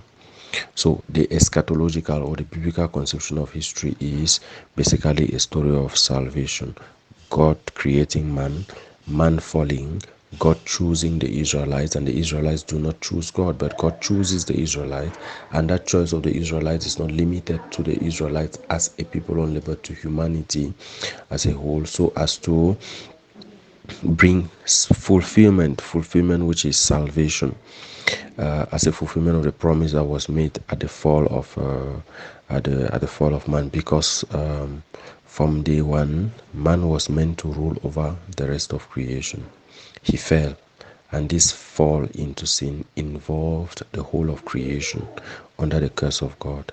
And out of sinful mankind, God chose one group, the people of Israel, for the salvation of the world. Within these people, right, God selected, right, chose what we call the 12 tribes, and of course from the 12 tribes there was one from whom the Redeemer was going to come, the son of David. Of course, Ezekiel calls him the Son of Man, etc. But all the discussions in relation to the prophets, in relation to the fall and the movement from Egypt to Cana, etc., etc., that narrates the history of salvation, but the fulfillment of it comes when Christ comes, lives, dies, and resurrects so as to purify creation. So the eschatological conception, the eschatological conception or biblical conception basically hinges on the fact that man fell, man was redeemed, and that man's salvation depends on how man aligns himself with the teachings of Christ, therefore the doctrine of salvation, etc., etc. That's the eschatological conception. Remember, or the biblical eschatological, with the ancient period, life is just a constant repetition, the eternal return of the same, a constant repetition. With the eschatological or the biblical conception, it is teleological. There is a purpose, there is an end, there is a finality. We come from God and we return to God. So there is that movement, and within the Christian tradition, you return to that God or to the source of all being, depending on how you align yourself to the life and teaching of Christ. Within the Judaism, the teachings of Moses, and within Islam, the teachings of Muhammad. The next interpretation of history is history as the expression of reason or spirit. And this is basically the metaphysical conception of history. And here we are going to be looking at the views of Hegel, Wilhelm Hegel. But this is already within the confines of the modern period, modern philosophy. And when we talk modern philosophy, we are talking about Copernicus, those who actually initiate a change in mindset from a religious conception of the universe, a theistic conception of the universe, where God is at the helm and every other and all the other creatures flow from Him, and where man must align himself with the dictates, with the laws of God, with the will of God, so as to be able to return. We have Copernicus, who initiates a different mindset within the Western world. We have Copernicus, we have Galileo Galilei, then we have Francis Bacon and René Descartes. These, René Descartes and Isaac Newton. These are the four people who actually institute what is called the scientific, a change in the mindset of Europe, the modern period. Therefore, when we talk of modern philosophy, the modern period, modern world, scientific revolution, etc., etc., you have these four guys as the beginning. Of course, later on you have Kepler, Bruno, and all the other Giambattista Vico and all the other thinkers that we have. But Hegel finds himself already within a setup whereby there is a change, a transition from the medieval conception of the universe, which is theocentric, to an anthropocentric conception of the universe, where Descartes had already declared man as the lord and master or possessor of nature, and the scientific revolution had made possible the capacity for man to be able to own, to possess, to manipulate nature, and therefore to understand the laws, to formulate the laws of nature, as opposed to the ancient period where you align yourself to the laws of nature. You lived in harmony with nature, as opposed to the medieval period where you lived in harmony, where you struggle to live in obedience to the will of God. Within the modern period, man is the Lord and Master, and man actually formulates the laws of the laws of nature. Again, Hegel is coming in when Voltaire had already published his Essai sur les mœurs et l'esprit des nations, and of course where he talks about what? Une philosophie de l'histoire, where Ibn Khaldun had already worked on the whole issue of philosophy of history, where Jean-Baptiste Vico had already published the New Science, where Immanuel Kant had already published the idea of universal history. So Hegel is coming in with a whole baggage. And at the time of Hegel, the greatest adversary of Hegel and contemporary Arthur Schopenhauer had already brought in the Oriental tradition into the Western tradition, because Schopenhauer's philosophy is a blend of Oriental philosophy and Western philosophy. So Hegel had a whole intellectual baggage. Of course, David Hume too had published his works, but Hegel had a lot of material available to him at the time. That is why Hegel will come up with what? His lectures on the philosophy of history, and of course his lectures on world history. even though Africa is excluded. The racial dimension of Hegel's philosophy, we're not going to get into it here, but the racial dimension of Hegel's philosophy is because he excluded Africa as far as he's concerned. Of course, you understand that when you get into his Phenomenology of Mind or Phenomenology of Spirit, which is one of his greatest texts, he's talking about the development of the Absolute Spirit. The Absolute Spirit interpreted as Europe, where the Absolute Spirit fits on minor spirits, and therefore every other thing in relation to other races, we can understand his thoughts in that direction. Now, in studying the views of Hegel, there are three assumptions which Hegel claims to have established in his work. The first, that philosophical speculation can by itself arrive at the absolute truth about the essence of the universe. Second, Hegel assumed that he had succeeded in discovering and systematically exhibiting this truth.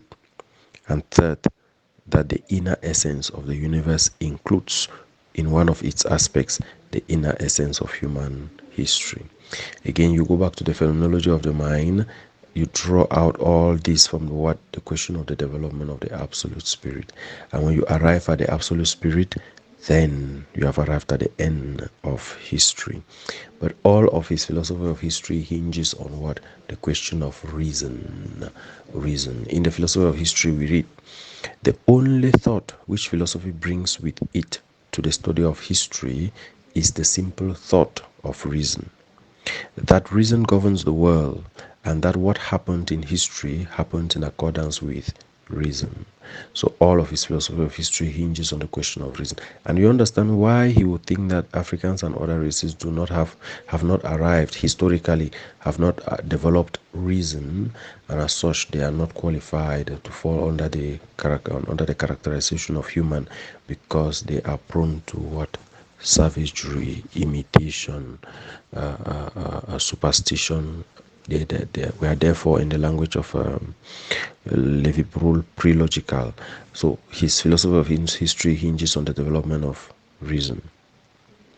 And Hegel's general thesis is that reality is spirit manifesting itself in nature, in human history, and in human action. Why is reality spirit? Remember, after Immanuel Kant, Kant's philosophy institutes what is called German idealism. And idealism is a philosophy that reality is basically spiritual, and so you think things into existence. That's why after Kant, you have German idealism with Fichte, with Schelling, and especially with Hegel, who develops a metaphysical dimension to idealism, and to German idealism in particular. Of course, he is vehemently opposed by Otto Schopenhauer, who takes on a materialistic turn. He is opposed, of course, the later post-Hegelian thinkers are opposed to his metaphysical system, speculative metaphysical system. Here we have, on the one hand, we have Ludwig Feuerbach, who influences Karl Marx, he influences Karl Marx, and of course Soren Kierkegaard, who is a Dutch, but all of them, Danish philosopher, but all of them move in which direction? They take on a materialistic and existential turn to philosophy rather than a speculative turn to philosophy. Of course, Nietzsche comes in as the terminal end of this materialistic approach to philosophy, in opposition to what?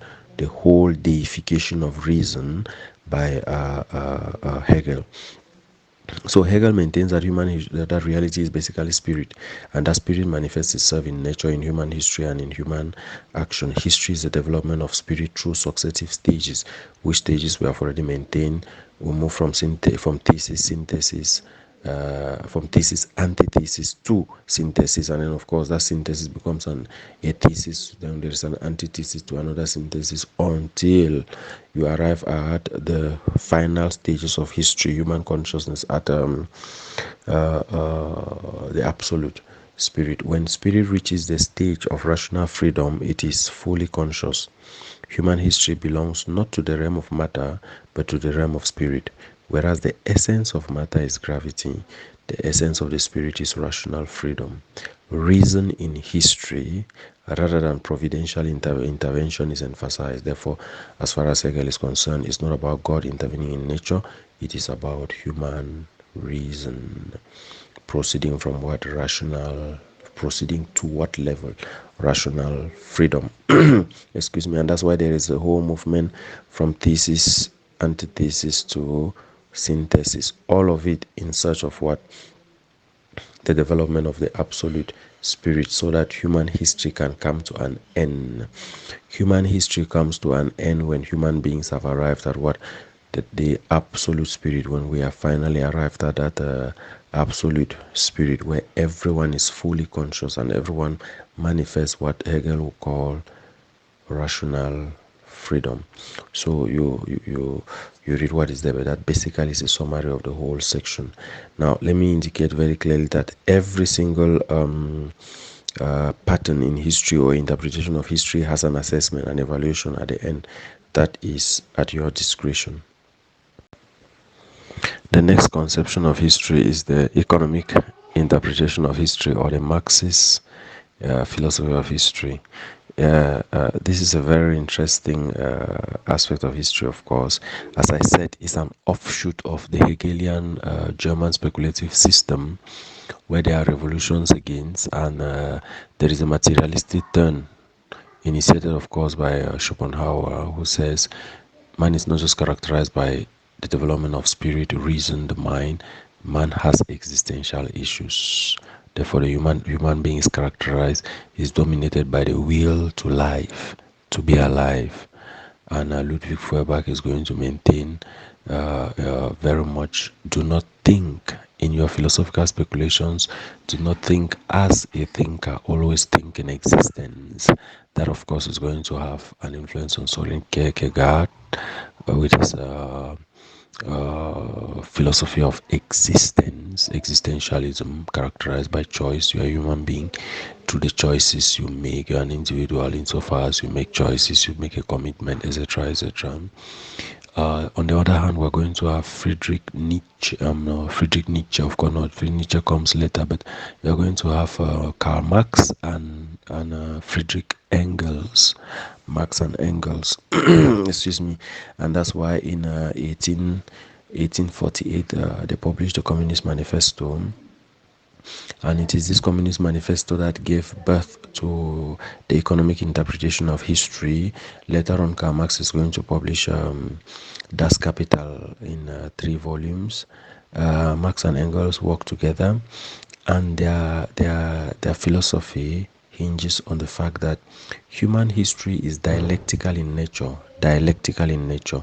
With Karl Marx, with Hegel, there is a dialectic relationship, a dialectical movement from thesis to antithesis to synthesis. With Karl Marx, there is that dialectical movement, but that dialectical movement is between those who own the factors of production and those who do not own the factors of production. Therefore, the proletariat and the bourgeoisie and the proletariat. Human history comes to an end for Karl Marx and Engels when human beings arrive at a classless society. Therefore, when the proletariat have actually rebelled against the bourgeoisie, and we have a classless society where every single natural resource and the factors of production and are owned by everyone, right? Of course, this is the genesis of communism, the communism that we had in the USSR, Russia, or China, and all the others. But that's a discussion for another day. Economic factors are central determinants in man's historical development. That's why we say this is an economic conception of history. History is interpreted as a record of class conflict in which the means of production, distribution, and exchange exert a determining influence on the social progress. That's why changes in the economic structure of every society cause change in class relations. As such, these changes influence the political, the social, the moral, the religious, and the cultural and traditional dimensions of our existence. That's why Karl Marx says there is a need for us to have a classless society. History comes to an end for Hegel when there is a development of the absolute spirit. History comes to an end for Karl Marx and Engels when there is a classless society. right? When there's a classless society, when everyone owns, where there's a communal ownership of the factors of production, distribution, etc., etc. And as opposed to Hegel, who valorizes reason and the mind, Karl Marx maintains that the mental is nothing but the material as transferred and translated into the human head.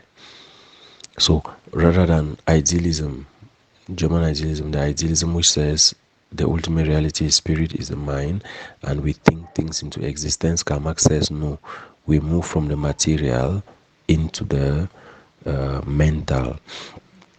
The substance of reality is therefore not spirit, as Hegel had maintained, but matter in a dialectical movement. History is a temporal manifestation of material reality, which is merely reflected in human minds, or more precisely in the human brains. And so, as far as Hegel is concerned, uh, history is economic in nature. When you look at his preface to the critique of political economy, of course, there's this other critique of Hegel's philosophy of right, preface to the critique of Hegel's philosophy of right, where he talks of the most quoted line in Marx's view, that religion is opium of the society, where he says that religion is the soul of a soulless world, religion is the heart of a heartless world, religion is the opium of the people, or of the masses, or of the folks. In the preface to the critique of political economy, Hegel says, and I'll quote, "In the social production which men carry on, they enter into definite relationships, relations that are indispensable and independent of their will. These relations of production correspond to a definite stage of development of their material forces of production. The sum total of these relations of production constitutes the economic structure of society, the real foundation on which rises a legal and political superstructure, and to which correspond definite forms of social consciousness. The mode of production in material life determines the social, political, and intellectual life process in general. It is not the consciousness of men that determines their being." Excuse me, this is of capital importance. For Hegel, it is the consciousness of men. Of course, if you remember the course on philosophical anthropology, you realize that when it comes to the concept of the person, there are four conceptions of the person within the Western tradition. There's the ontological conception, which is based on reason, rationality. There is the psychological conception of the person, which is based on consciousness. Here you have John Locke, here you have Hegel, and all the others. Remember, Hegel had already said reality is ultimately mental, characterized by what? That rational freedom. Man is fully conscious at that stage. Karl Marx is saying here, it is not the consciousness of men that determine their being. On the contrary, their social being that determines their consciousness. So at a certain stage of their development, the material forces of production in society come into conflict. Right? Again, remember, for Marx and Engels, humanity is characterized by what? Class conflicts. And it is these class conflicts that lead to what? The formation of a classless society, where history comes to an end, where everyone is finally equal. That dialectical process has finally come to an end. And Hegel, no, Karl Marx narrates the 5 stages of human development,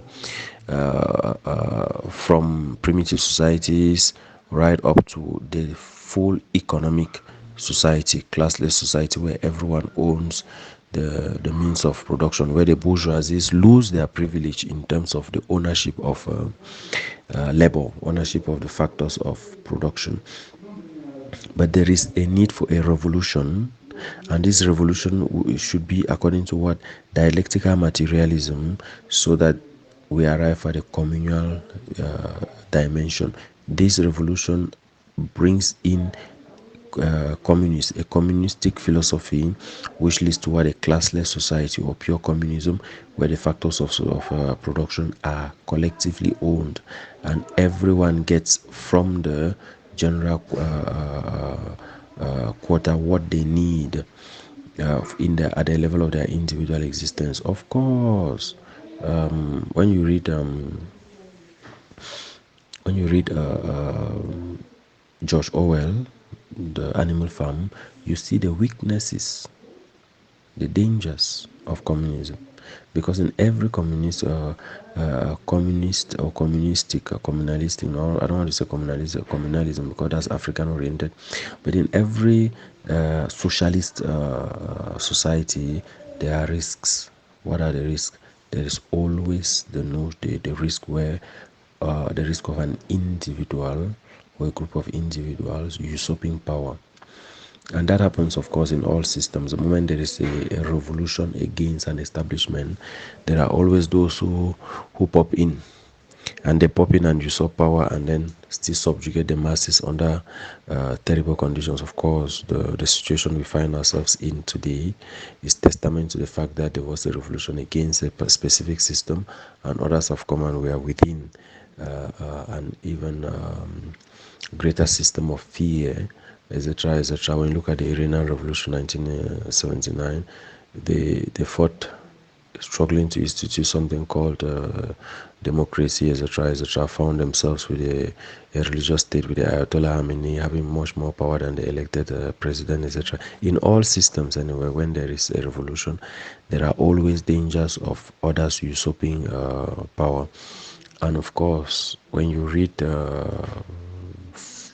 Mao Zedong, you read Jean-Paul Sartre, you read Frantz Fanon, especially The Richard of the Earth, you read all of those texts, you see the dangers, but then you see them advocating for this socialist conception where everyone has to be equal, the means of production have to be the same for everyone, but the fundamental difficulty there is always at the level of others usurping power. And for Hegel, religion plays a fundamental role in that domination,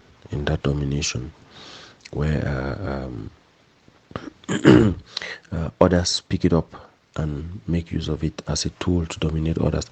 But in his views, as I said earlier, in the preface to the critique of Hegel's philosophy of right, Karl Marx writes a lot about religion. Right, he writes a lot about religion. And as far as he's concerned, religion is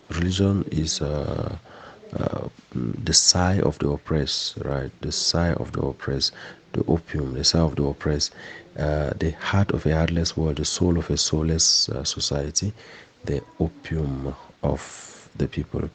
Of course, Vladimir Lenin is going to pick up on that, and all the other communists in Russia, Stanley and they call him Joseph Stalin rather, and all the others, they picked up on the whole communalistic conception, banning everything supernatural, transcendent, and establishing I am your God, you are my God, and therefore there is, and this flows of course from Ludwig Feuerbach, who maintained that instead of the worship we give to God, we should give it to man and see what man will become, see how the potentials that man has, how they will fully realize themselves. Okay, Karl Marx and all the other communists, they pick up on that, and we know the positive and negative effects of communism within the USSR. So the materialistic or economic conception of